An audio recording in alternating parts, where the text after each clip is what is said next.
నా పేరు కోశెట్టి ఉపేంద్ర రెడ్డి. మేము కాచిగూడ వాస్తవ్యం అండి.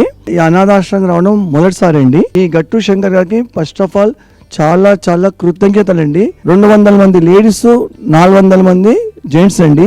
మెంటల్ హ్యాండిక్యాప్డ్ ఉన్న వాళ్ళు సపరేట్, వాళ్ళకు 2 డాక్టర్లు, 2 నర్సులు వాళ్ళ పర్యవేక్షణలో ఉంటారండి. అద్భుతం అండి.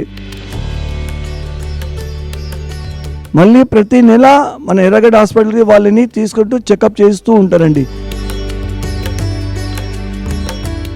ముందుకొచ్చి ఈ శివాలయ నిర్మాణంలో పాలు పంచుకుంటే చాలా విశేషం అండి. మన చేత ఒక్కొక్క ఇటుక కూడా ఆ నిర్మాణంలో పెట్టిస్తున్నారండి. ఫస్ట్ ఆఫ్ ఆల్ వచ్చిన వాళ్ళకి మంచి రిసీవ్ చేసుకుంటున్నారు, శివాలయానికి తీసుకెళ్తున్నారు. అక్కడ ఫస్ట్ స్వామివారికి అభిషేకం చేయిస్తున్నారు, తర్వాత హోమంలో పాల్గొనింపజేస్తున్నారు, తర్వాత అనాథ ఉన్న ప్లేస్ తీసుకెళ్తున్నారు, వాళ్ళని దర్శింపజేస్తున్నారు, తర్వాత అన్నప్రసాదం పెడుతున్నారు. అద్భుతం అండి, మహా అద్భుతం. ఇక్కడికి సెకండ్ టైం వచ్చినాం, మా వాళ్ళు చెప్పారు. ఫస్ట్ టైం వచ్చినాం అప్పుడు కొంచెం చిన్నగా ఉండే, షెడ్ లాగా ఉండే, అందరూ ఒకే రకంగా ఒకే దగ్గర ఉండే, కొంచెం ఇన్కన్వీనియంట్గా ఉండే. ఇప్పుడు కొంచెం సపరేట్గా అయింది. Gents separate, ladies separate, hospital separate, ఎవరి ఫ్లోర్లో వాళ్ళది ఉన్నది. బాగుంది ఇక్కడ. మళ్ళీ అవకాశం ఉంటే మళ్ళీ కూడా వస్తాం. హాయ్ అండి, ఐమ్ సాహితి. చిట్యాల నుంచి వచ్చాము. ఇది నేను రావడం ఫస్ట్ టైం. ఇక్కడికి వచ్చాక అందరూ బాగా చూసుకుంటున్నారు. మా వంతు సహాయం మేము కుదిరినప్పుడు మేము ఇప్పుడు తీసుకొచ్చాము, నెక్స్ట్ టైం కూడా తీసుకొస్తాము. ఇంత మంచిగా చూసుకుంటున్నారు. ఎవరి వంతు సహాయం వాళ్ళు చేయండి. నా పేరు స్వర్గం ప్రకాశం, మాది జనగామ.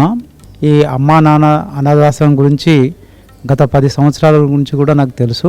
వాళ్ళకు ఎంత యూజ్ఫుల్గా బిల్డింగ్ కట్టారంటే అసలు వాస్తవానికి మనం ఇచ్చేటువంటి డొనేషన్స్ ఎలాంటి ఒక్క రూపాయి కూడా వేస్ట్ అవుతలేదు.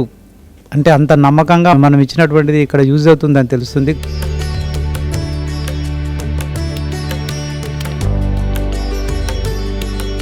మంచిగా ఉన్న పిల్లల్ని చూడడమే కష్టం, అటువంటి వాళ్ళని తీసుకొచ్చి ఇక్కడ చేస్తున్నారంటే వాస్తవానికి వాళ్ళ యొక్క సేవను అభినందనీయం. మేము గతంలో ఒక 2 years బ్యాక్ వచ్చాము. అంతకుముందు కూడా ఒకసారి వచ్చాము. అసలు ఏంటి అమ్మా నాన్న అనాథాశ్రమం అంటే ఏంటి అని దాన్ని తెలుసుకోవడానికని వచ్చాము.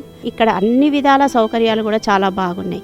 భోజనం అయితే ఏంది, వాళ్ళని టేక్ కేర్ చేయడం అయితే ఏంది, వాళ్ళ నీట్నెస్ అయితే ఏంది, ప్లస్ అక్కడ ఉన్న సపోర్టింగ్ స్టాఫ్ కానీ ప్రతి ఒక్కరూ వాళ్ళ విధులు వాళ్ళు సక్రమంగా నిర్వర్తిస్తున్నారు. ఒక చిన్న ఇంట్లోనే మనం ఏదైనా చేయాలంటేనే హడావిడి పడిపోతాము. ఈ సంస్థని ఈ విధంగా నడిపిస్తున్నారు. కృతజ్ఞతలు.